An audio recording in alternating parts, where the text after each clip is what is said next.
Hey, happy Thursday and welcome to the week before Thanksgiving. Yeah, I know how you feel. I feel the same way. Anyway, it's a great day. Glad you're with me today. And so let me invite you to come on into my little world for a moment. We'll share a thought or two. As we press down towards that very special day of the year, one of my favorite, if not my favorite holiday of the year, Thanksgiving.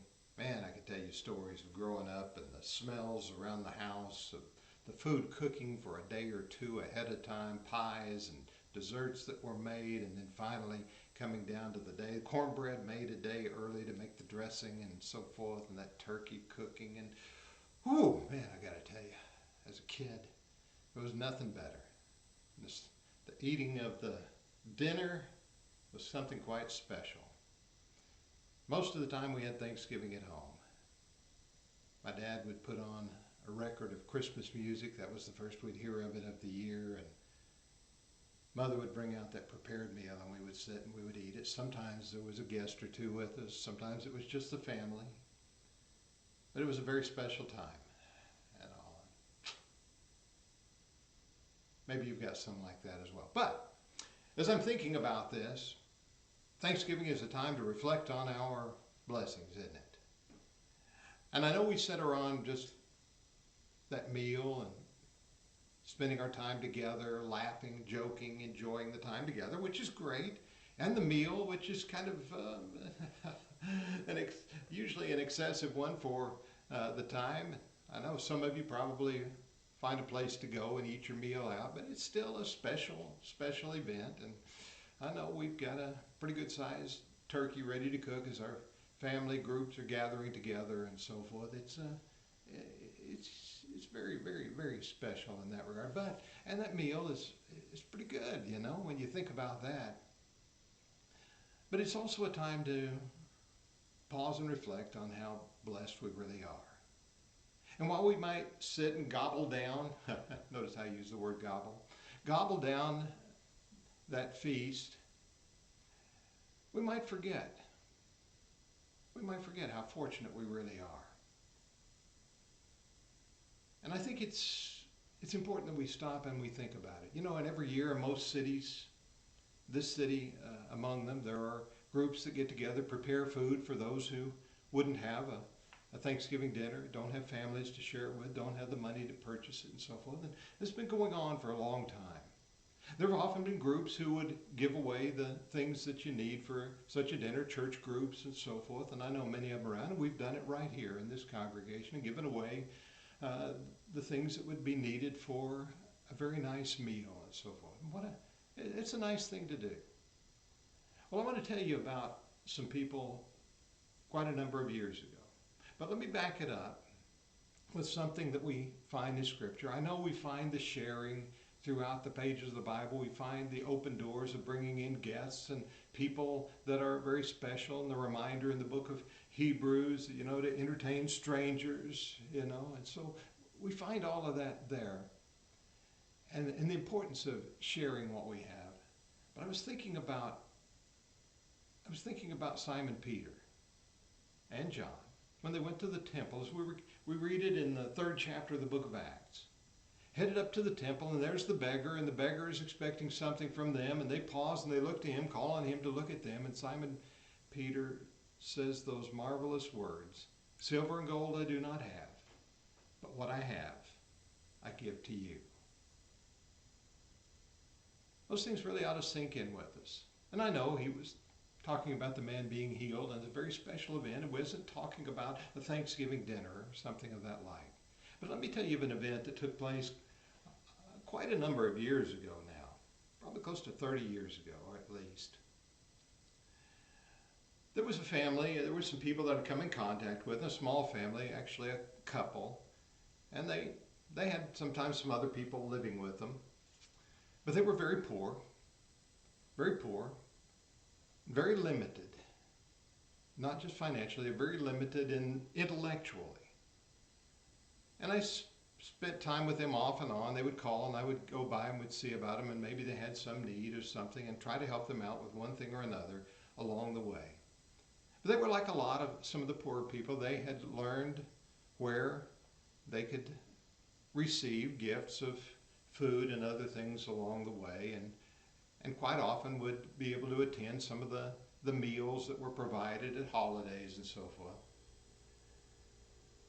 And I remember, for some reason, I had gone by the house. Maybe I just was passing by on my way to the hospital, stopped by their house, and was in visiting with him. The man's name was Leon. And I was visiting mainly with Leon. His wife was kind of hard to visit with. She couldn't hear worth anything, and her intellectual capacity was pretty low. She was a sweet thing, but very low. And I really didn't like to spend a whole lot of time in their house because it really wasn't a very clean environment. And I'm not that picky, but it was not a very clean environment. But on this occasion I was there, and it was in November, getting very near Thanksgiving, and I stopped by and visited with them for a little while. And in the midst of our conversation, I said something about I needed to stop at a store and see about a turkey for our Thanksgiving dinner. As I did, Leon's eyes brightened up. And he said, "Oh, Russ." He said, "Let me help you out." And I thought he was going to tell me where I could get a good deal on a turkey. He said, "Let me help you out." He said, "We've had two groups. Each give us a turkey. And so actually we've got two turkeys here." And he said, "And to tell you the truth, we're going to be going down to," and he named the place, "where we'll be having our Thanksgiving dinner there with others." And I said, "Well, good, I'm glad." And he said, "So let us give you one of our turkeys." Here they were. They didn't have the money to buy very much at all, getting by on meager groceries, and they've got groups giving them food because they needed it generally. And on this occasion, he says, "Let me give it to you." To the best of my knowledge, other than for a church dinner, I don't know that anyone has just simply offered me a turkey, with one exception. One year, a funeral home gave us a smoked turkey. They do that sometimes for preachers, or used to, many of the homes did, and so they gave us a smoked turkey that year. But I think that was at Christmas time and not at Thanksgiving. But nonetheless, and I'm not complaining by any means, please don't get me wrong about this, I haven't had that kind of need or anything like that. But I sat there, and here is this man living in very meager conditions and very poor, doesn't have much to his name, and they're very limited, and he says, "Let me give you one of ours. Let me give you one of our turkeys." Now I want to tell you up front, I didn't accept his turkey. I said, "Oh my, you save that for another occasion. You might need it for Christmas or New Year's. You might need it somewhere along the road. You save that turkey and you cook that." And he said, "Oh, okay, we will." I said, "But I got to tell you, I really appreciate that you offered that to me." I thought, what a thing. Now, some of you probably have given away turkeys to people. You probably helped out with dinners or things like that. You've supplied food to others. I know we have in the church and so forth many times. Supplied food and other things to other people. But I thought, here is one who is generally one who's on the receiving end because of his poverty, and he's ready to give to somebody like me. And I go back to the words of Simon Peter again. "Silver and gold I do not have, but what I have I give to you." Old Leon and his wife are long since passed away, long gone. But I tell you what, I don't think I'm going to ever forget sitting in their house that November day and him offering me one of their turkeys. May not seem like a huge gesture, but to me and from him, it meant a lot.